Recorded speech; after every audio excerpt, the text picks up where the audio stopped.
الحمد للہ رب العالمین والصلاة والسلام علی سید المرسلین اما بعد فاعوذ باللہ من الشیطان الرجیم بسم اللہ الرحمن الرحیم پڑھیے الصلاة والسلام علیک یا رسول اللہ وعلی آلک واصحابک یا حبیب اللہ الصلاة والسلام علیک یا نبی اللہ وعلی آلک واصحابک یا نور اللہ۔ درود پاک پڑھنے کے بے شمار فضائل و برکات ہیں۔ کعبے کے بدر الدجا، طیبہ کے شمس الضحا، دافع جملہ بلا، شافع یوم جزا، صلی اللہ تعالی علیہ وسلم کا فرمان عالی شان ہے، قیامت کے روز اللہ کریم کے عرش کے سوا کوئی سایہ نہیں ہوگا۔ تین شخص اللہ تبارک و تعالیٰ کے عرش کے سائے میں ہوں گے۔ کئی احادیث میں ان خوش نصیبوں کا الگ الگ انداز سے تذکرہ ہے جو قیامت کے دن اللہ کے عرش کے سائے میں ہوں گے۔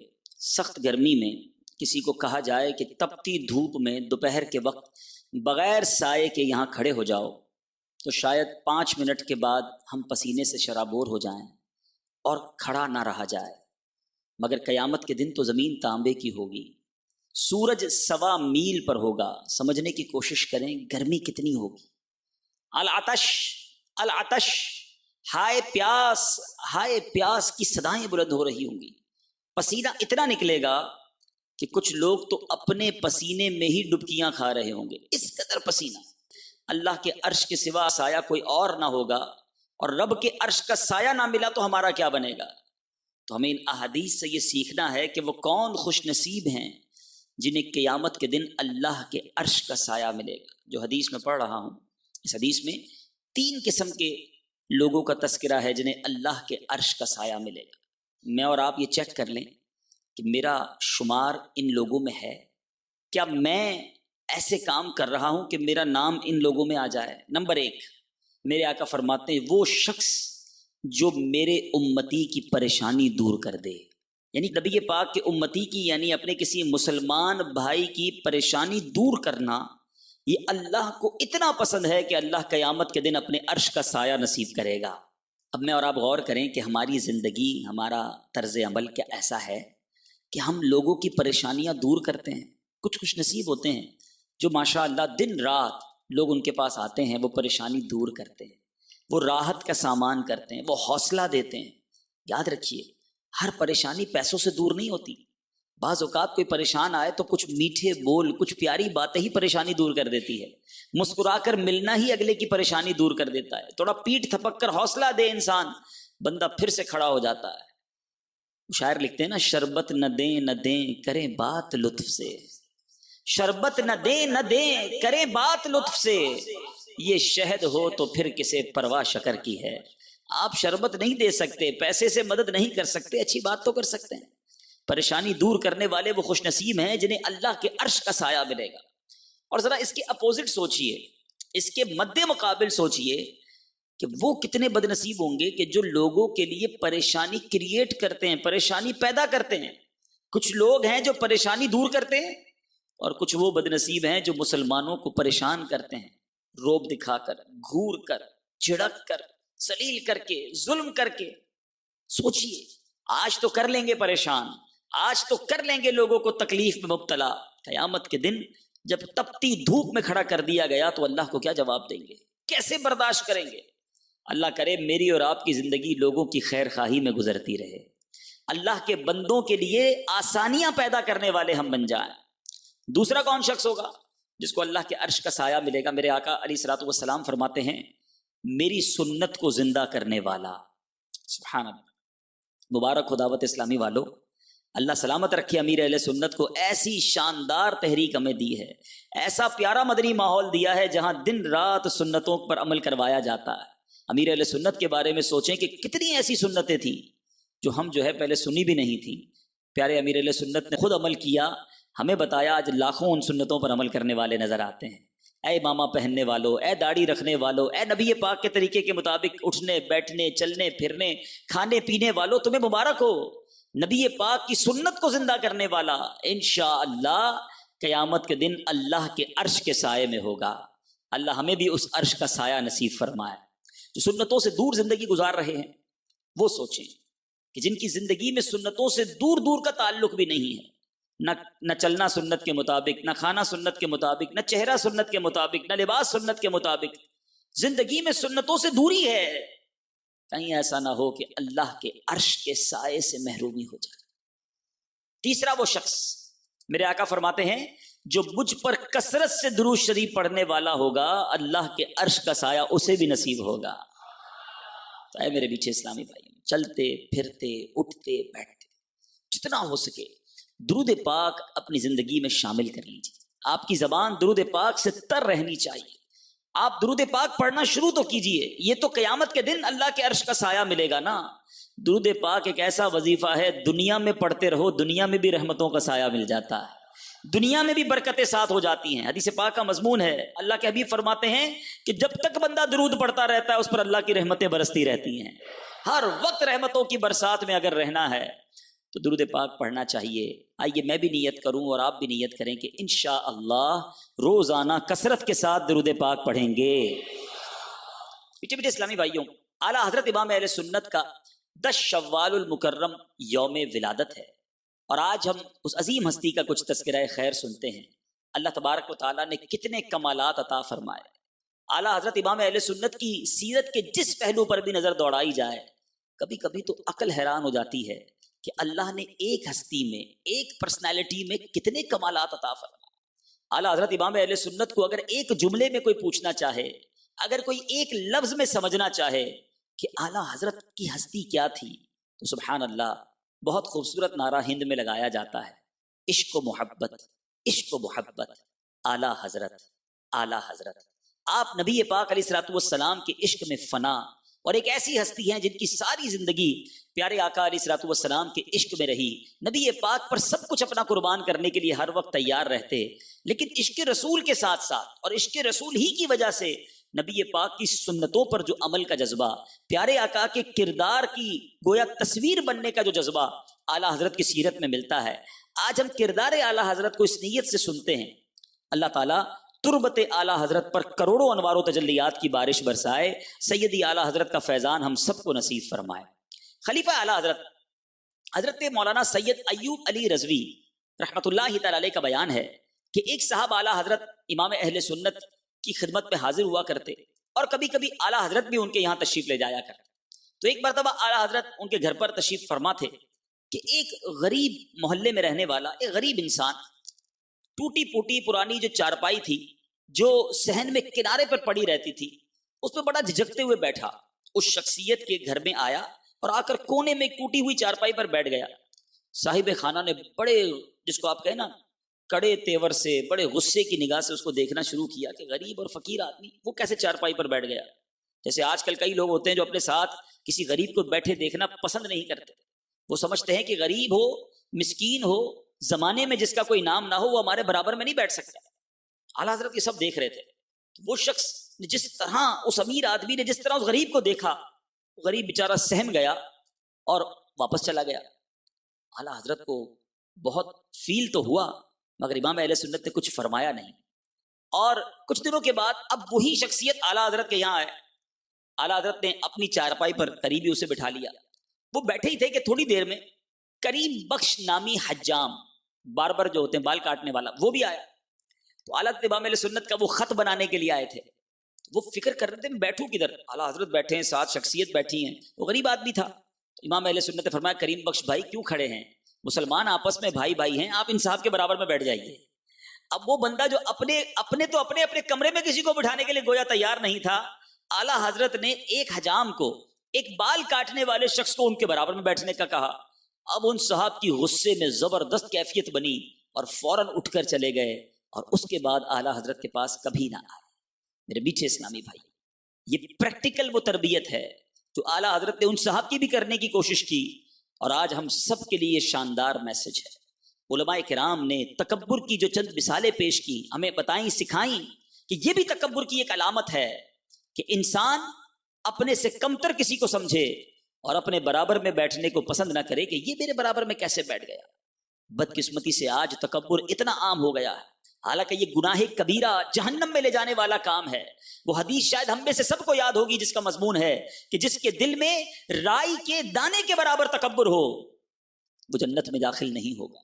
مگر آج ہم کہتے نہیں ہیں مجھے تکبر ہے، مگر ہمارا انداز، وہ لوگ جن کو اللہ نے دنیا میں مال دیا ہے، وہ لوگ جن کو اللہ نے دنیا میں شہرت دی ہے، دنیا میں اچھا چہرہ دیا ہے، یا کسی وجہ سے جناب ان کو کوئی منصب، کوئی اقتدار، کوئی طاقت مل گئی ہے، اب بندہ اپنے آپ کو کچھ سمجھنے لگ جاتا ہے۔ کئی لوگوں کا انداز ہوتا ہے، کہتے ہیں میں کیوں سلام لوں، میں پہلے سلام کیوں کروں، مجھے لوگ آ کر سلام کریں، میں جاؤں تو کھڑے ہو جائیں، میں جب تک بیٹھا رہوں تو لوگ کھڑے رہیں، میرے برابر میں کیسے کوئی مجھ سے کمتر بیٹھ سکتا ہے۔ اگر تکبر اس کو نہیں کہتے تو پھر کس کو کہتے ہیں؟ تکبر کی تعریف ہی یہی ہے میٹھے اسلامی بھائیوں، سمجھیے گا ذرا۔ تکبر کی تعریف یہ ہے کہ انسان کسی دوسرے مسلمان کو اپنے سے کمتر سمجھے، اپنے آپ کو اس سے اعلیٰ سمجھے، بہتر سمجھے، یہی تو تکبر ہے۔ اور تکبر کے بہت سارے اسباب ہیں، کیونکہ آج میرا ٹاپک صرف تکبر نہیں ہے، اس لیے میں چند مدنی پھول دے کر آگے چلوں گا کہ اعلیٰ حضرت کی سیرت سے یہ سیکھیے کہ امام اہل سنت نے گویا یہ پریکٹیکل کر کے بتایا کہ مسلمان آپس میں بھائی بھائی ہیں۔ اللہ کے نزدیک مرتبہ کس کا ہے؟ قرآن مجید فرقان حمید میں اللہ تبارک و تعالیٰ ارشاد فرماتا ہے ان اکرمکم عند اللہ اتقاکم، ترجمہ کنز ایمان، بے شک اللہ کے یہاں تم میں زیادہ عزت والا وہ جو تم میں زیادہ پرہیزگار ہے۔ جو زیادہ پرہیزگار ہے وہ زیادہ عزت والا ہے۔ یہ کہاں سے طے ہو گیا کہ زیادہ مال والا زیادہ عزت والا ہے، زیادہ حسن والا زیادہ عزت والا ہے، زیادہ وجاہت والا زیادہ عزت والا ہے؟ نہیں جناب، اللہ کی بارگاہ میں وہ عزت والا ہے جو زیادہ پرہیزگار ہے۔ عبادت سے بھی تکبر آ جاتا ہے۔ جی ہاں، میں یہاں چونکہ اپنے اسلامی بھائیوں سے مخاطب ہوں تو بعض اوقات 5 وقت کا نمازی ہو، نفلی روزے رکھنے والا ہو، لیکن عبادت بھی تکبر لاتی ہے۔ بھائی دیکھو، میں نے 30 دن کا اعتکاف، پورے ماہ کا اعتکاف کیا، اس نے 1 دن کا بھی اعتکاف نہیں کیا۔ سوچئے نا، کیا سمجھ رہے ہیں آپ؟ بہتر ہے نا، میں تو رمضان کے ساتھ ساتھ شوال کے روزے بھی رکھ رہا ہوں، اس نے تو جناب شوال کا 1 روزہ بھی نہیں رکھا۔ میں نے جناب درس نظامی کر لیا، اس نے تو کچھ بھی نہیں پڑھا۔ میں نے نماز کورس کر لیا، یہ تو ابھی تک نماز صحیح نہیں پڑھتا۔ دوسرے کو کمتر سمجھنا، یہی تو تکبر ہے۔ اور یہ شیطان کا ایک ایسا جال ہے، ایک ایسا وار ہے جو مذہبی لوگوں کے اندر بھی آ جاتا ہے۔ سمجھیے اعلیٰ حضرت کی سیرت سے کہ کسی صورت بھی کسی کو اپنے سے کمتر نہیں سمجھنا ہے۔ آج اپنی برادری کی وجہ سے، اپنے خاندان کی وجہ سے، اپنے حسب نسب کی وجہ سے، اپنی زبان، اپنے صوبے کی وجہ سے لوگ کہتے ہیں ہم اعلیٰ ہیں، ہم آگے ہیں۔ نہیں میرے میٹھے اسلامی بھائیوں، کونین کے والی صلی اللہ تعالی علیہ وسلم نے کیا ارشاد فرمایا؟ جس نبی کا ہم نے کلمہ پڑھا ہے، آقائے دو جہاں صلی اللہ تعالی علیہ وسلم نے فرمایا، اے لوگو، تمہارا رب ایک ہے اور تمہارے والد ایک ہیں۔ سن لو، کسی عربی کو عجمی پر، کسی عجمی کو عربی پر، کسی گورے کو کالے پر، کسی کالے کو گورے پر کوئی فضیلت حاصل نہیں، البتہ جو پرہیزگار ہے وہ دوسروں سے افضل ہے۔ بے شک اللہ پاک کی بارگاہ میں تم میں زیادہ عزت والا وہ ہے جو تم میں زیادہ پرہیزگار ہے۔ رنگ و نسل کی وجہ سے کوئی اعلیٰ نہیں ہے، مال و دولت کی وجہ سے کوئی اعلیٰ نہیں ہے، ملک، قوم اور ملت اور خاندان کی وجہ سے کوئی عرفہ و اعلیٰ نہیں ہے۔ اللہ کی بارگاہ میں اعلیٰ وہ ہے، عزت والا وہ ہے جو زیادہ پرہیزگار ہے۔ مگر آج بعض اوقات ہم کہتے نہیں، مگر ہمارا انداز بتاتا ہے۔ بنی اسرائیل میں ایک ایسا شخص تھا جس کی عبادت کے چرچے، شہرہ، اتنی عبادت اور اللہ کی بارگاہ میں ایسا مرتبہ تھا کہ وہ نیک آدمی جدھر جاتا اس کے سر پہ بادل بھی ساتھ جاتا، بادل سایہ کرتا۔ تو ایک بڑا گناہگار شخص تھا، وہ سوچنے لگا کہ اتنا نیک بندہ ہے، اللہ کی رحمت تو دیکھو، جدھر جاتا ہے بادل بھی سایہ کرتا، میں ایسا کرتا ہوں اس کے برابر میں جا کے بیٹھ جاتا، اللہ کی رحمت اس پر برسے گی، مجھ پر بھی کچھ چھینٹے پڑ جائیں گے، اتنے گناہ ہیں میرے، اتنی خطائیں ہیں، شاید مجھے میرا مالک معاف کر دے۔ وہ بیچارہ گناہگار، مسکین، شرمندہ اس نیک بندے کے برابر میں جا کر بیٹھ گیا۔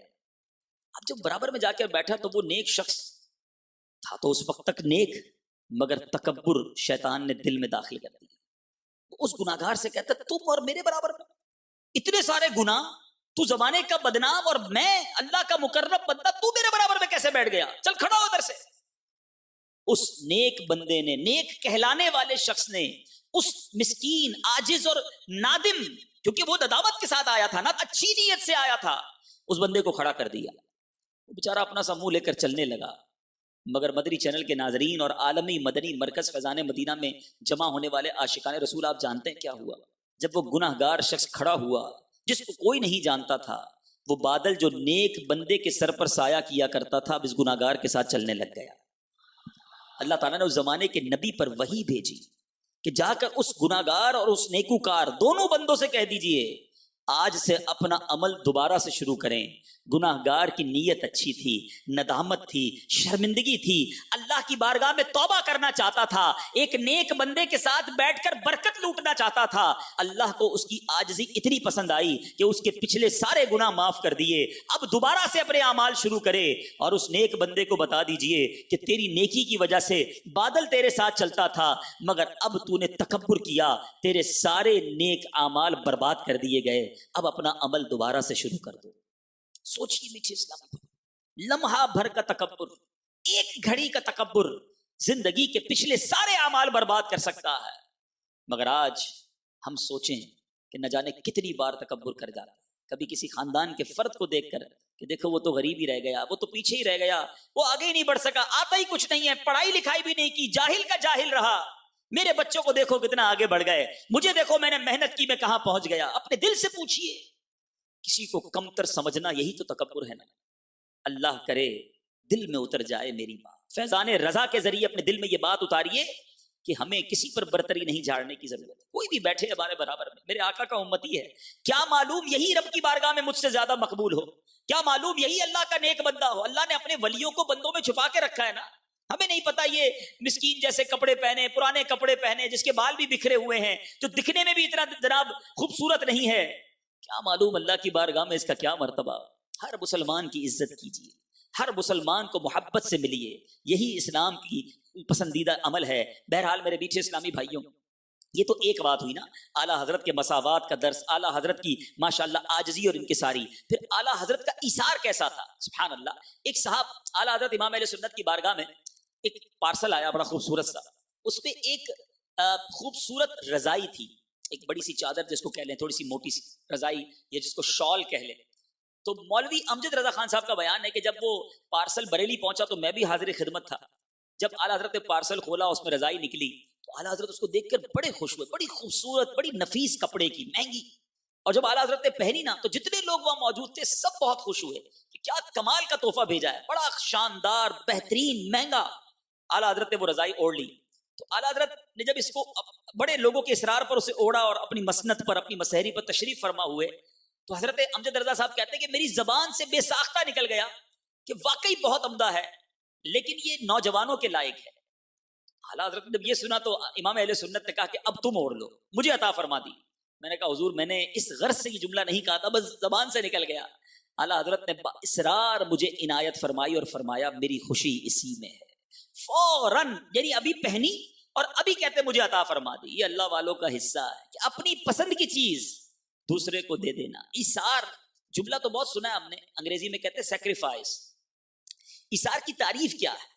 ایثار کی تعریف ہی مدنی چینل کے ناظرین یہی ہے کہ مجھے بھی کسی چیز کی ضرورت ہو اور یہی چیز میرے بھائی کو بھی چاہیے، اور بندہ اپنی ضرورت کی چیز دوسرے کو دے دے، یہ ایثار ہے. اور میرے آقا کی حدیث کے مضمون کے مطابق جو اللہ کی رضا کے لیے ایثار کرتا ہے اللہ اسے جنت عطا فرما دیتا ہے. اور بزرگان دین یہ کیا کرتے، اور ایسا ایسا ایثار کیا ہمارے اسلاف نے کہ عقلیں حیران ہو جاتی ہیں. ایک بار موسم برسات تھا، بعض اوقات مسجد میں جب اعلیٰ حضرت آتے تھے تو حاضری کے دوران بارش ہو جایا کرتی تھی. حاجی کفایت اللہ صاحب جو اعلیٰ حضرت کے ساتھ ہی ہوتے تھے اس تکلیف کو محسوس کیا اور ایک چھتری امبریلا لے کر اعلیٰ حضرت کو پیش کرتی کہ حضور آپ چھتری لے کر آیا کریں، بارش میں ہم بھیگ جاتے ہیں. تو اعلیٰ حضرت جب بھی بارش ہوتی تو چھتری لگا کر مسجد آتے. ابھی کچھ ہی دن گزرے تھے، ایک حاجت مند آیا کہ حضور مجھے چھتری مجھے دے دیں. اعلیٰ حضرت امام اہل سنت نے وہ چھتری جو ہے حاجی صاحب سے لے کر اس حاجت مند کو عطا فرما دی. اعلیٰ حضرت نے یہ بھی تحفہ اسے دے دیا. اے میرے میٹھے اسلامی بھائیوں، اللہ کے حبیب فرماتے ہیں جو شخص کسی چیز کی خواہش رکھتا ہو پھر اس خواہش کو روک کر اپنے اوپر دوسرے کو ترجیح دے، اللہ کریم اس کی بخشش فرما دیتا. اب میں آپ سے پوچھتا ہوں، ایک چھوٹا سا ایثار کرنے سے بخشش مل جائے تو یہ سودا مہنگا تو نہیں ہے نا؟ حضرت عبداللہ ابن عمر رضی اللہ عنہ کا واقعہ کہ آپ ایک بار بیمار ہو گئے. اچھا آپ میں سے بھی کبھی کوئی بخار ہو جائے، بیمار ہوتا تو کھانا اچھا نہیں لگتا، ہمارے ساتھ ایسا ہوتا ہے. اچھا 2-3 دن تک کھانا نہ کھائے نا تو پھر کبھی کبھی بیماری کے عالم میں کسی ایک مخصوص چیز کھانے کی خواہش ہوتی کہ یار چلو بھوک لگی ہے تو یہی کھاؤں گا. حضرت عبداللہ ابن عمر کھانا نہیں کھا رہے تھے. آپ کے غلام حضرت نافع سے کہا کہ مجھے مچھلی کھانی ہے. کہتا ہے میں ڈھونڈنے لگا مدینے کے بازاروں میں، ڈھونڈتے ڈھونڈتے بڑی مشکل سے 1.5 درہم کی مجھے مچھلی ملی. کہتے میں مچھلی لے کر آیا, پکایا, حضرت کو پیش کیا کہ اب حضرت کھائیں گے. جیسے ہی ہاتھ بڑھایا دروازے پر دستک, دروازے پر دستک ہوئی تو ایک فقیر تھا, کہا اللہ کے نام پہ مجھے کچھ دے دو.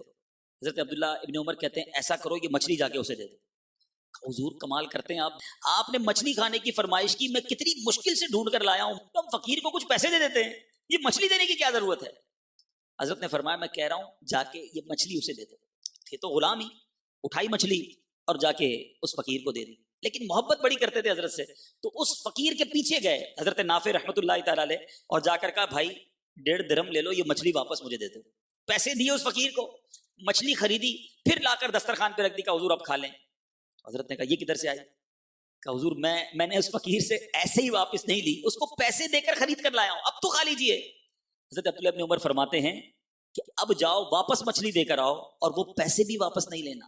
اور سنو, میں نے اپنے آقا علیہ الصلوۃ والسلام کو فرماتے ہوئے سنا ہے کہ جو شخص کسی چیز کی خواہش رکھتا ہو, پھر اس خواہش کو روک کر اپنے اوپر کسی کو ترجیح دے, اللہ تعالیٰ اس کی بخشش فرما دیتا. اللہ اکبر. بولنا آسان ہے, مجھے بھی چاہیے اور میرے کسی بھائی کو بھی چاہیے, لیکن میں آپ سے پوچھتا ہوں 1.5 درہم کی مچھلی واقعی مہنگی تھی, مگر جنت کا سودا تھا نا. اور آپ کو میں بتاؤں ایک اور بات, اعلیٰ حضرت کی سیرت کے اس پہلو سے میں نے اور آپ نے کیا سیکھنا ہے. میں کوشش یہ کرتا جا رہا ہوں کہ کوئی ایک واقعہ اعلیٰ حضرت کی سیرت کا سناؤں, اور اس کے بعد میں اور آپ اس سے مدنی پھول چن کر اپنے دل کے مدنی گلدستے میں سجائیں. اب میں اور آپ روزانہ ایثار کر سکتے ہیں. مثال کے طور پر ہم روزانہ مسجد میں جاتے ہیں, اب مسجد میں جاؤ پنکھا چل رہا ہے, تمنا ہوتی ہے یار پنکھے کے نیچے ہی مجھے جگہ ملے, لیکن میں دیکھ رہا ہوں کہ میرے برابر میں بھی ایک بھائی ہے, اس کی بھی خواہش ہے بغیر بتائے میں تھوڑا سا سرک جاؤں اور اس کو پنکھے کے سامنے جگہ مل جائے. اللہ جانتا ہے کہ نیت کدھر کی ہے. کیا معلوم کسی کو پنکھے کی ہوا دینے کی برکت سے اللہ مجھے جنت کی ہوا عطا فرما دے. یہ سودا مہنگا تو نہیں ہے نا. اچھا اس پہ یہ چھوٹے چھوٹے کام ہیں, غور کرتے جائیں نا, اگر اللہ کرے یہ ذہن بن جائے. روز بس میں کئی لوگ سفر کرتے ہیں, پبلک ٹرانسپورٹ میں سفر کرتے ہیں, ٹرین میں سفر کرتے ہیں. مجھے ہو سکتا ہے بہت سارے لوگ سن رہے ہوں گے, جہاز میں بھی بعض اوقات پرابلم ہو جاتی ہے. ہمیں کوئی مسلمان آ کر کہتا ہے کہ جناب میں کھڑکی والی سیٹ پر بیٹھ جاؤں, اب ہم کہیں نہیں جناب میں نے تو بکنگ کروائی تھی کھڑکی والی سیٹ کی, ہمیں لگ رہا ہے ہمارے بھائی کو ضرورت ہے, چلے کوئی بات نہیں آپ بیٹھ جائیں. اس کا دل خوش ہو گیا, اور کیا معلوم اللہ مجھے جنت عطا فرما دے. تو یہ کتنی پیاری عمل ہے. اب بس کے اندر روزانہ یہ ہو سکتا ہے, میں آفس جا رہا ہوں, میں نے دیکھا کہ میں تو فوراً بیٹھ کر سیٹ پر بیٹھ گیا. اب کوئی بڑی عمر کا اسلامی بھائی یا بے شک نارمل نوجوان بھی ہے, دھوپ میں بڑا تھکا ہوا آیا ہے, ڈنڈا پکڑ کے کھڑا ہے, مجھے پتا ہے 7-8 منٹ بعد میرا اسٹاپ بھی آ جائے گا, کیوں نہ میں اس بھائی کو بٹھا دوں. میرا 6-7 منٹ کھڑا ہونا اللہ جانتا ہے کہ نیت کدھر کی ہے. کیا معلوم آفس جاتے جاتے میں جنت کماتے ہوئے چلا جاؤں. اللہ کے حبیب کے وعدوں پر یقین رکھو. اور ہمارے صحابہ کو کیسا یقین تھا, وہ کیسا ایثار کرتے تھے. ہم پنکھے کا, پانی کے گلاس کا, تھوڑی سی سیٹ کا, چند روپے اور چند پیسوں کی چیز کا ایثار نہیں کرتے. ارے وہ سوچو کیسا ایثار کرتے تھے. اب ذرا غور کیجئے مدنی چینل کے ناظرین, اگر یہ ایثار کا جذبہ بڑھ جائے کتنا امن ہو جائے گا, کتنی محبتیں ہو جائیں گی. آج ہمارا کچرا گھر کا نکال کے ہم پڑوسی کے آگے پھینکنے کے لیے تیار ہیں کہ میرا دروازہ صاف ہو, ہماری گاڑی پارک ہو جائے چاہے کسی کی گاڑی پارک نہ ہو, ہمارا کام سیدھا ہو جائے چاہے دنیا کا بیڑا غرق ہو جائے.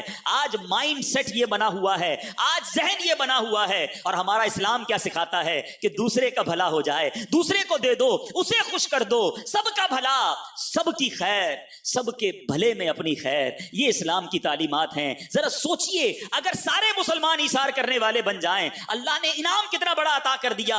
اللہ کی رضا کے لیے اپنی ذات پر کوئی چیز چاہیے, پسند ہے, ضرورت ہے, اور دوسرے کو دے دے, اللہ جنت عطا فرماتا ہے. میں اور آپ سارے ایثار کرنے والے بن جائیں تو پھر جھگڑا کس چیز کا رہے گا, پرابلم کہاں سے رہے گی. اللہ کرے کہ سیرت اعلیٰ حضرت سے یہ مدنی پھول ہم لے کر جائیں. پہلا مدنی پھول تکبر سے بچنا ہے, عاجزی اختیار کرنی ہے. اور دوسرا مدنی پھول آج ہم یہ سیکھ رہے ہیں کہ ہم ایثار کریں. اسی طرح روزانہ گھر میں ایثار ہو سکتا ہے. آپ گھر میں کھانا کھاتے ہیں, آپ کے بچے ہیں, بچوں کی والدہ ہے, امی ابو ہیں, بھائی بہن ہیں, اور مل کر کھانا کھا رہے ہیں. کیسے ہی کھانا دسترخوان پر لگے, بتانا کسی کو نہیں ہے, پتا بھی نہ چلے کسی کو, اور اپنا ہاتھ روک لے کہ سارے گھر والے نکال لیں, میری بچوں کی امی پہلے نکال لے, میرے بچے پہلے نکال لیں, اگر والدین ہیں تو والدین پہلے کھانا نکالیں, پہلے یہ ٹھنڈا شربت اور پانی پی لیں, میں بعد میں بچ گیا تو پی لوں گا. اللہ جانتا ہے نیت کدھر کی ہے. اگر یہ اچھی نیت کے ساتھ آپ روزانہ دسترخوان پر یہ کام کرنے لگ جائیں, کیا معلوم روزانہ ایثار کا ثواب ملتا چلا جائے. تو اب آپ غور کرتے جائیں گے تو زندگی کے بہت سارے ایسے موقع موقع آئیں گے کہ جہاں آپ ایثار کا ثواب کما سکتے ہیں. اللہ اکبر. امام عشق و محبت اعلیٰ حضرت اتنے بڑے مرتبے پر فائز ہیں، مگر آپ کو حقوق العباد کا خیال کتنا تھا. ایک بڑی اہم بات بتاتا چلوں، ہم بعض اوقات حقوق اللہ میں بڑے پنکچوئل ہوتے ہیں، اللہ کے حقوق ادا کرنے میں بڑا زبردست ذہن ہوتا ہے. بڑی اچھی بات ہے، نمازیں پڑھنی ہیں، روزے رکھنے ہیں، اللہ کے حقوق بجا لانے ہیں، بالکل ٹھیک ہے. لیکن یاد رکھیے حقوق اللہ کے ساتھ ساتھ ہمارے اوپر حقوق العباد بھی ہیں. اور حقوق العباد یعنی بندوں کے جو حقوق ہیں نا وہ زیادہ سینسیٹیو ہیں. بندے کا اور اللہ کا معاملہ ہے، کوئی اللہ نہ کرے، نمازیں نہ پڑھے، اللہ کو ناراض کرنے والے کام کرتا رہے، مگر پھر صدقے دل سے، سچے دل سے توبہ کرے، وہ کریم چاہے تو اپنے سارے حقوق معاف فرما دے. ایک لمحے کی توبہ میں اللہ راضی ہوتا ہے، سارے گناہ معاف فرما دیتا ہے. لیکن حقوق العباد کا معاملہ بڑا سینسیٹیو ہے، بڑا حساس ہے. وہ کیا ہے کہ اگر بندے نے لوگوں کے حق مارے ہیں نا تو اب جب تک بندے معاف نہیں کرتے رب بھی معاف نہیں فرما. یاد رکھیے گا. تو ہمیں بندوں کے حقوق کا زیادہ خیال رکھنا ہے. اب سنیے امام اہل سنت ایک مرتبہ، اب ذرا سوچئے گا مرتبہ کیا ہے، بریلی کے تاجدار، علماء کے بھی امام ہیں، اپنے زمانے کے ایک امام کی حیثیت اعلیٰ حضرت کی، مجدد دین و ملت ہے. اعلیٰ حضرت بریلی شریف کی ایک مسجد میں معتکف تھے. اعلیٰ حضرت امام اہل سنت اعتکاف میں کیا کرتے تھے کہ آپ سحری کے وقت صرف ایک چھوٹے سے پیالے میں فیرنی اور ایک پیالی چٹنی یہ آپ کے لیے آتی تھی، بس آپ یہی تناول فرماتے تھے. اور افطار میں افطار وغیرہ کرنے کے بعد کھانا نہیں کھاتے تھے، صرف پان نوش فرماتے تھے. تو اب اور ایک اور عادت یہ تھی کہ اگر کوئی چیز مس ہو جائے، یعنی کوئی کھانا وغیرہ نہ پہنچ سکا ان دو تین چیزوں میں سے، تو کسی کو اپنی زبان سے کچھ کہتے نہیں تھے کہ یہ نہیں آیا یا یہ منگواؤ. ایک بار افطار کے وقت آپ کے پان نہیں آئے، تقریباً 2 گھنٹے تک اعلیٰ حضرت امام رسول انتظار کرتے رہے. طبیعت ناگوار ہو گئی تو وہ چھوٹا جو مدنی منا لے کر وہ روزانہ آپ کے لیے پان لایا کرتا تھا، وہ جب 2 گھنٹے کے بعد جب ملازم کا ایک بچہ تھا وہ لے کر آیا تو اعلیٰ حضرت نے اس کے سر پر چپت لگا کر فرمایا اتنی دیر بعد لائے. یہ کہہ کر وہ بچہ تو چلا گیا، مگر امام اہل سنت کو خیال آیا کہ میں نے اس بچے سے یہ کیوں کہا، اس کے سر پر چپت کیوں لگائی، غلطی اس کی تو نہیں ہے، یہ تو لانے والا ہے، غلطی تو جو اس نے بھیجنا تھا اس نے لیٹ کر دیا. اب اعلیٰ حضرت امام اہل سنت نے سحری میں اس بچے کو پھر بلایا کہ جس کو شام کو سر پر چپت لگائی تھی، فرمایا مجھے معاف کر دو، میں نے غلطی سے تمہارے سر پہ چپت لگائی، حالانکہ قصور تو بھیجنے والے کا تھا جس نے دیر سے بھیجا. اب ایسا کرو تم بھی میرے سر پہ چپت مارو. بریلی کے تاجدار امام اہل سنت اس بچے سے کہہ رہے ہیں، اعتکاف میں لوگ دیکھ رہے ہیں کہ بیٹا اب تم میرے سر پر چپت لگاؤ. اپنی ٹوپی اتار دی. دوسرے معتکفین بھی حیران ہو گئے اور وہ بچہ بھی پریشان ہو گیا، کانپنے لگا، کہا حضور میں نے آپ کو معاف کیا. اعلیٰ حضرت کہتے ہیں تم نابالغ ہو اور نابالغ کو معاف کرنے کا حق نہیں ہوتا، تم میرے سر پہ چپت مارو. وہ نہیں مان رہا تھا. اعلیٰ حضرت نے بہت سارے پیسے نکالے، کہ میں تمہیں یہ سارے تحفے میں دوں گا، پہلے میرے سر پہ چپت مارو. اللہ اکبر. لوگوں نے یہ منظر دیکھا، حقوق العباد کا خیال کہ یہ نابالغ ہے، معاف بھی نہیں کر سکتا اور اس کا قصور بھی نہیں تھا. اعلیٰ حضرت نے اس کا ہاتھ لیا، اپنے سر پر 2-3 چپت لگائیں، اس کو وہ تحفہ دیا اور پھر امام اہل سنت کو اطمینان ہوا. اے اعلیٰ حضرت کے چاہنے والوں، اے امام اہل سنت سے محبت کرنے والوں، اے اپنے آپ کو بریلی کی نسبت سے بریلوی کہلانے والوں، میں آپ سب سے مخاطب ہوں اور اپنے آپ سے بھی، کہ وہ بچے کا حق بھی نہ کسی طرح آپ کے اوپر آ جائے، اس بات کا خیال ہے.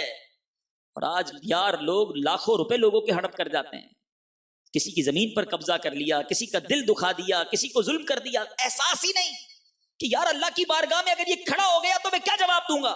اپنے ملازم کو تو سمجھتے ہی جناب اس کے بعد دل ہی نہیں ہے، جیسا کہنا ہے کہہ دو، غلطی کی ہے نا، کیسے گلاس توڑ دیا، کیسے کپ توڑ دیا، کیسے گاڑی چلا رہا تھا اور اس پہ اسکریچ لگ گیا، ارے میری موٹر سائیکل لے کر گیا، انڈیکیٹر کیسے توڑ کر آ گیا. اب جس طرح منہ میں جو آیا وہ بول دیا کہ آپ سے اور مجھ سے غلطی نہیں ہوتی. ایک چھوٹی سی غلطی پر جو دل توڑتے ہیں وہ غور کیجئے. آپ کا جو ملازم ہے وہ آپ کا غلام نہیں ہے، اس کے پاس بھی دل ہے. جو اپنی بیوی کو دن رات گالیاں نکالتے ہیں، جو اپنے بچوں پر بے جا ظلم کرتے، غور کیجئے. جس پر بھی آپ کو قدرت ہے، اس کا مطلب یہ نہیں کہ آپ جو چاہیں اس کے ساتھ کر لیں. خدا کی قسم اگر قیامت کے دن حقوق العباد نے گھیر لیا، اگر بندوں نے اللہ کی بارگاہ میں فریاد کر دی کہ مولا اس بندے نے ظلم کیا تھا، اس دن کیا کریں گے؟ اس دن نیکیاں دینی پڑیں گی، نیکیاں نہیں ہوں گی تو اس کے گناہ لینے پڑیں گے. حدیث پاک آپ نے بھی امیدیں سنی ہوگی کہ ایک بار پیارے آقا علیہ الصلوۃ والسلام نے صحابہ سے سوال کیا. مسلم شریف کی حدیث ہے جس کا مضمون بیان کرنے جا رہا ہوں کہ بتاؤ مفلس کون ہے. صحابہ کرام نے جواب دیا کہ حضور جس کے پاس درہم و دینار نہیں، جس کے پاس مال نہیں، وہ مفلس ہے. آقا مدینہ صلی اللہ تعالی علیہ وسلم نے فرمایا نہیں، میری امت میں سب سے بڑا مفلس وہ ہے جو قیامت کے دن نماز، روزہ اور زکوٰۃ جیسی نیکیاں لے کر میدان محشر میں آئے گا. نماز بھی ہوگا، روزہ بھی ہوگا، زکوٰۃ بھی ہوگی. سوچئے اے نمازیوں، اے روزہ داروں، اے حج کرنے والوں سنو، آقا فرماتے اتنی ساری نیکیاں لے کر آئے گا، مگر اس کے ساتھ اس کا حال یہ ہوگا کہ دنیا میں کسی کو گالی دی ہوگی، کسی پر تہمت لگائی ہوگی، کسی کا مال کھایا ہوگا، کسی کا خون بہایا ہوگا، کسی کو مارا ہوگا. یہ سارے لوگ اللہ کی بارگاہ میں کھڑے ہو جائیں گے کہ مولا ہمارا حق دلا. اب کیا ہوگا؟ اس بندے کی نیکیاں لے کر جائیں گے. بڑی نمازیں پڑھی ہیں، بڑے روزے رکھے ہیں، حج کیے ہیں، زکاتیں دی ہیں، سنو، مگر ساتھ دل دکھائے ہیں، گالیاں دی ہیں، ظلم کیے ہیں. آقا علیہ الصلوۃ والسلام فرماتے اس کی نیکیاں بٹنا شروع ہوں گی. وہ بندے نیکیاں لیں گے مگر اتنے دل دکھائے ہوں گے، اتنے حقوق العباد پامال کیے ہوں گے کہ فیصلہ پھر بھی نہیں ہوگا، نیکیاں ختم. اب بھی بندے باقی بچ جائیں گے. میں یہاں ہاتھ جوڑ کر معذرت کے ساتھ میں اپنے بزرگوں سے مخاطب ہوں. بعض اوقات کچھ بزرگوں کی جب عمر بڑی ہو جاتی ہے نا تو گویا یہ عادت بن جاتی ہے کہ چلتے پھرتے لوگوں کو ڈانٹتے رہتے ہیں، ذلیل کرتے رہتے ہیں. بس میں بیٹھے تو بس والے کے ساتھ، مسجد میں آئے تو مسجد میں لوگوں کو ڈانٹنا شروع کر دیتے. نہ کریں ایسا. آپ صبح و شام لوگوں کو ڈانٹ رہے ہیں، ٹھیک ہے کوئی آپ کے سامنے کہہ نہیں پا رہا، لیکن جس کی زبان میں انگارے آ جائیں وہ روز ہی دل توڑ رہا ہوتا ہے، اور نہ جانے اکاؤنٹ کتنا بڑا ہو گیا. آقا فرماتے نیکیاں ساری ختم. اب کیا ہوگا؟ اب فرمایا کہ اب جن لوگوں پر ظلم کیا ہوگا نا اس کے گناہ اس کے سر ڈالے جائیں گے. اب اس کے بعد اس بندے کو ان لوگوں کے گناہوں کو اٹھا کر جہنم میں ڈال دیا جائے. سوچیے کہیں ایسا نہ ہو نمازے، روزے، زکوٰۃ، حج، عمرے، نیکی کی دعوت، اجتماع میں شرکت، مدنی قافلے کے سب ساتھ ہوں، مگر حقوق العباد میں ہم کمزور رہ جائیں. خدا را دل توڑنا اپنی زندگی سے نکال دیجیے. مسکرانا سیکھیے، ہمت بڑھانا سیکھیے، حوصلہ دینا سیکھیے، لوگوں کے ساتھ اچھا برتاؤ سیکھیے. سبحان اللہ، میں جو شروع سے کردار اعلیٰ حضرت کی جھلکیاں پیش کر رہا ہوں کہ تکبر کرنے والے سے کب کون خوش ہوا ہے. عاجزی کرنے والا دل میں جگہ بنا لیتا ہے، ایثار کرنے والا دل میں جگہ بنا لیتا ہے. اور اب آپ نے سنا کہ حقوق العباد کا خیال، اگر غلطی ہو بھی گئی معافی مانگ لینا. جب اعلیٰ حضرت بریلی کے تاجدار ہو کر اپنے معتکفین ساتھیوں کے سامنے اس بچے سے معافی مانگ رہے ہیں، لیکن آج میں کہوں میں نگران ہو کر معافی مانگوں، میں والد ہو کر بچوں سے معافی مانگوں، میں شوہر ہو کر بیوی سے معافی مانگوں، میں سیٹ ہو کر نوکر سے معافی مانگوں. ٹھیک ہے میرے منہ سے نکل گیا تھا، ٹھیک ہے مجھ سے غلطی ہو گئی، مگر اب معافی کیسے مانگوں؟ آج مانگ لیجئے معافی. قیامت کے دن پھر نیکیاں دینی پڑ جائیں، اس دن بڑی شرمندگی اٹھانی پڑے گی. اللہ کرے کہ آج ہم دنیا میں اپنے مسلمان بھائیوں کو راضی کرنے میں کامیاب ہو جائیں. اے میرے میٹھے اسلامی بھائیوں، اعلیٰ حضرت امام اہل سنت کے کس کس وصف کی بات کریں. اعلیٰ حضرت کیسے خیر خواہ تھے کہ آپ نے اپنے اعزا، اقربا، مریدوں کی ایک فہرست بنائی ہوئی تھی، خاص فہرست، اور اس کے لیے آپ روزانہ اس فہرست کو نکالتے اور ان لوگوں کے لیے دعائیں کیا کرتے تھے. اور آپ کے مریدوں کی یہ تمنا ہوا کرتی کہ حضور اپنی فہرست میں ہمارا بھی نام لکھ دیں. اللہ اکبر. جنازے میں شرکت کیا کرتے اور جنازے میں جا کر بھی خوب جو مرحوم ہوتا اس کے لیے دعائیں کرتے اور لوگوں کے دل سے آپ کے لیے دعائیں نکلا کرتی تھیں. اللہ اکبر. حضرت سیدنا عبادہ بن صامت رضی اللہ تعالیٰ عنہ فرماتے ہیں کہ میں نے رسول اللہ صلی اللہ تعالیٰ علیہ وسلم کو یہ فرماتے ہوئے سنا، من استغفر للمؤمنین والمؤمنات كتب اللہ له بكل مؤمن ومؤمنۃ حسنہ. یعنی جو شخص سب مسلمان مردوں اور عورتوں کے لیے استغفار کرے، اللہ پاک اس کے لیے ہر مسلمان مرد اور مسلمان عورت کے بدلے میں ایک نیکی لکھے گا. تو ہمیشہ اپنے لیے جب مانگے نا، ساری دنیا کے مسلمانوں کے لیے مانگے. ایک بار نبی پاک علیہ الصلوۃ والسلام نے ایک شخص کو دیکھا، وہ دعا کر رہا تھا اللہم اغفر لی، یعنی اے اللہ میری مغفرت فرما. آقا نے جب اس کو یہ دعا کرتے ہوئے سنا نا تو نبی پاک نے فرمایا اگر سب مسلمانوں کو شامل کرتا تو تیری دعا مقبول ہو جاتی. سبحان اللہ. اب یہ فارمولہ ہمیں پتہ چل گیا کہ اگر ساری دنیا کے مسلمان مردوں عورتوں کے لیے ہم دعا کریں تو اربوں خربوں نیکیوں کا خزانہ مل سکتا ہے. آئیے مل کر ایک بار یہ دعا ہم سب مل کر بھی کر لیتے ہیں. اللہم اغفر لی ولکل مؤمن و مؤمنہ. اے اللہ میری اور ہر مومن اور مومنہ کی مغفرت فرما. آمین. تو اب یہ اپنی عادت بنا لیں، جب دعا مانگے سب کے لیے مانگے، سب کا بھلا سوچے نا. ایک میرا ہی رحمت پہ دعویٰ نہیں، شاہ کی ساری امت پہ لاکھوں سلام.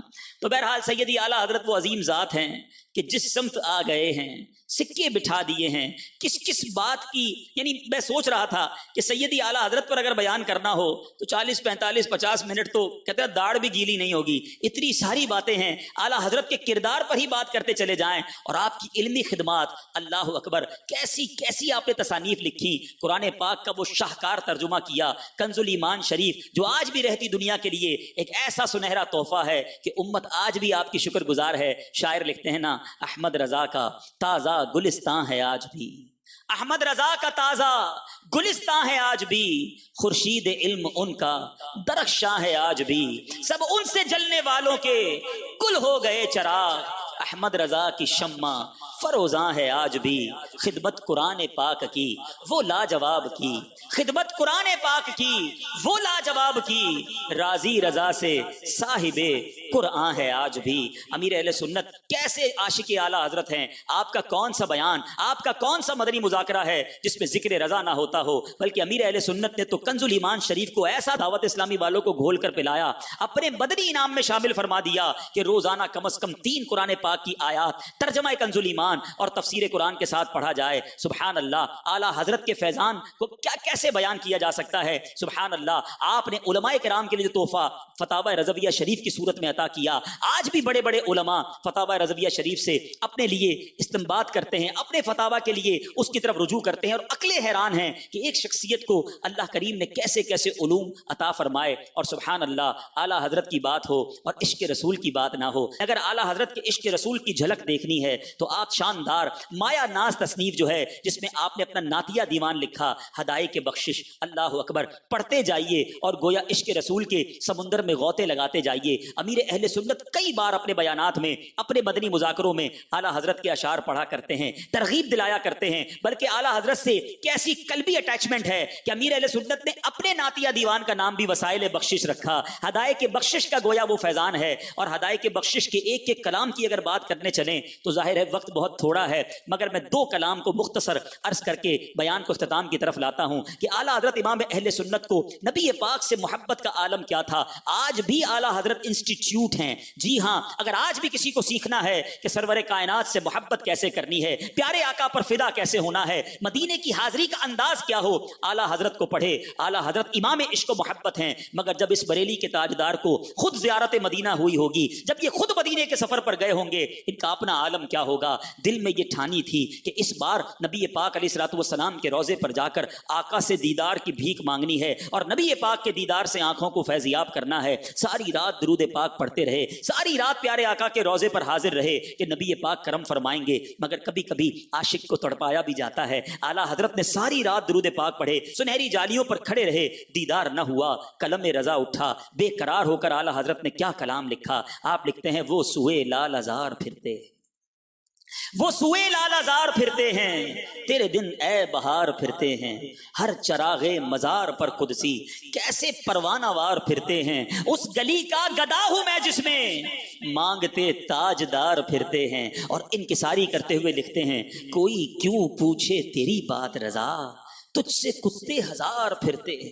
اتنی انکساری کر دی کہ اپنے آپ کو کتا نبی پاک کے در کا لکھتے ہیں. بے شک آج عاشقان رسول کہتے ہیں کہ تجھ سے شیدا ہزار پھرتے ہیں. مگر اللہ اکبر، اس انکساری کی بدولت، اس تڑپ کی برکت سے سرکار دو عالم صلی اللہ تعالی علیہ وسلم نے اپنے عاشق زار پر کیسا کرم کیا کہ خواب میں نہیں، اعلیٰ حضرت کو جاگتی آنکھوں سے اپنا دیدار کروا دیا. ایک مشورہ دینا چاہوں گا، مدنی مشورہ دینا چاہوں گا. اللہ مجھے اور آپ کو بار بار مدینہ منورہ کی حاضری عطا فرمائے. ہماری اوقات کیا، ہمارے کیا انداز، ہمیں تو پتہ بھی نہیں وہاں کیسے پکارنا ہے، کیا عرض کرنا ہے. مگر چند کلام وہ ہیں جو بارگاہ رسالت سے قبولیت کا درجہ حاصل کر چکے ہیں، جن کو دربار رسالت سے قبولیت کی سند ملی ہے. اللہ مدینے کی حاضری نصیب کرے نا تو آقا کی بارگاہ میں کھڑے ہو کر یہ کلام پڑھنا، آقا میں نکما نہ میری اوقات، میں انہی رضا کا کلام پیش کر رہا ہوں جنہوں نے یہاں کلام لکھا تو آپ نے دیدار عطا کر دیا. اس غلام رضا پر بھی کرم فرما دیجیے. اور وہاں کھڑے ہو کر وہ سوئے لال ازار پھرتے ہیں، تیرے دن اے بہار پھرتے ہیں، یہ پڑھیے اور آخر میں اس شعر کی تکرار کیجیے کہ کوئی کیوں پوچھے تیری بات گدا، تجھ سے کتے ہزار پھرتے ہیں. کیا معلوم فیضان رضا کے صدقے ہم پر بھی کرم ہو جائے. اعلیٰ حضرت امام اہل سنت کا ایک اور کلام. آپ کے بریلی شریف کے قریب ایک ریاست تھی، ریاست نان پارا. لوگ ادھر کے آئے اور کہا کہ حضور آپ نان پارا کے نواب کی شان میں کوئی قصیدہ لکھ دیں، جو اچھا قصیدہ لکھتا ہے یہ اس کو تحفہ دیتے ہیں۔ اعلیٰ حضرت امام اہل سنت نے قلم اٹھایا، ہو سکتا ہے اس زمانے کے لوگوں نے سوچا ہو کہ بہت بڑے شاعر ہیں، یہ تو سب سے اچھا قصیدہ لکھیں گے، مگر بریلی کے تاجدار کے قلم نے کسی نواب کا قصیدہ نہ لکھا۔ اعلیٰ حضرت نے قلم اٹھایا تو اپنے آقا و مولا صلی اللہ تعالی علیہ وسلم کی شان میں لکھا، اور کیا خوب لکھا۔ آپ لکھتے ہیں وہ کمال حسن حضور ہے کہ گمان نقص جہاں نہیں، یہی پھول خار سے دور ہے، یہی شمع ہے کہ دھواں نہیں۔ آقا میں نثار تیرے کلام پر، ملی یوں تو کس کو زباں نہیں۔ وہ سخن ہے جس میں سخن نہ ہو، وہ بیاں ہے جس کا بیاں نہیں۔ تیرے آگے یوں ہے دبے لچے فصحا عرب کے بڑے بڑے، کوئی جانے منہ میں زباں نہیں بلکہ جسم میں جان نہیں۔ اور آپ فن شاعری کا انداز دیکھیں، اللہ اکبر، ریاست نان پارا کی بات ہو رہی ہے، اعلیٰ حضرت کا مقطع دیکھیں، آپ کہتے ہیں کروں مدح اہل دول رضا، اے رضا میں پیسے والوں کی مدح کروں، یہ میسج ہے ہم سب کے لیے، کروں مدح اہل دول رضا، پڑے اس بلا میں میری بلا، میں گدا ہوں اپنے کریم کا، میرا دین پارائے نہ نہیں، میں اپنے نبی کا غلام ہوں، میرا دین روٹی کا ٹکڑا نہیں ہے کہ اسے بیچتا پھروں۔ یہ بہت سارے لوگوں کے لیے میسج ہے، اور آج سیرت اعلیٰ حضرت کے بیان میں یہ پیغام لے کر جانا ہے کہ میں گدا ہوں اپنے کریم کا، میرا دین پارائے نہ نہیں۔ چند سکوں کی خاطر، چند روپوں کی خاطر، دنیا کی چند سہولتوں کی خاطر اپنے دین کو نہ بیچو، اپنے مذہب کو نہ بیچو، اپنے عقیدے سے کمپرومائز نہ کرو۔ اے میرے میٹھے اسلامی بھائیوں، نبی پاک کی غلامی کو مضبوطی سے تھامنا ہے، اور آج یہ دل میں اللہ کرے بات راسخ ہو جائے کہ میں گدا ہوں اپنے کریم کا، میرا دین پارائے نہ نہیں۔ اور جب ایسے عاشق رسول، ایسی ہستی دنیا سے جاتی ہے تو کس شان سے جاتی ہے؟ خود اعلیٰ حضرت امام اہل سنت نے لکھا نا، جب تیری یاد میں دنیا سے گیا ہے کوئی، جان لینے کو دلہن بن کے قضا آئی ہے۔ 25 سفر المظفر تھا، اعلیٰ حضرت کا وہ یوم وصال ہے، عرس رضا جس دن ہم مناتے ہیں۔ شام کے ایک بزرگ کہتے ہیں خواب میں نبی پاک علیہ الصلوۃ والسلام کی زیارت ہوتی ہے، ایک دربار سجا ہوا ہے، دیکھا نبی پاک اور صحابہ کرام گویا کسی کا انتظار کر رہے ہیں، وہ عربی بزرگ ہیں، شام میں رہنے والے ہیں، عرض کرتے ہیں یا رسول اللہ ایسا محسوس ہو رہا ہے کسی کا انتظار ہے۔ نبی پاک نے فرمایا ہمیں احمد رضا کا انتظار ہے۔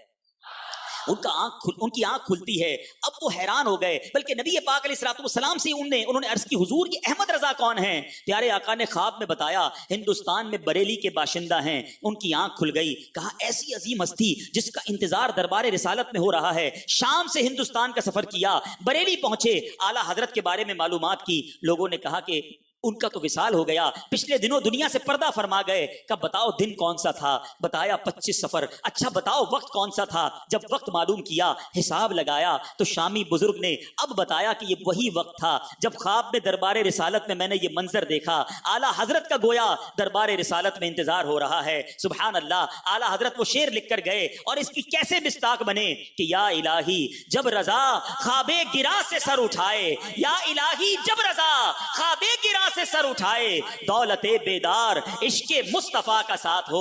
اللہ کریم فیضان اعلیٰ حضرت سے ہم سب کے دلوں کو متمتع فرمائے، ہم سب کو اعلیٰ حضرت کے نقش قدم پر چلنے کی توفیق عطا فرمائے۔ اور امیر اہل سنت سے یہ جملے بارہا سنے ہیں کہ اعلیٰ حضرت پر ہماری آنکھیں بند ہیں، اعلیٰ حضرت امام اہل سنت ہمارے پیشوا ہیں، اور دعوت اسلامی پوری کی پوری فیضان اعلیٰ حضرت ہے۔ اللہ کریم ہمیں اعلیٰ حضرت کی تعلیمات پر امیر اہل سنت کے پیچھے پیچھے چلتے ہوئے اب نیک اعمال کرنے کی توفیق عطا فرمائے۔ صلو علی الحبیب صلی اللہ تعالی علی محمد۔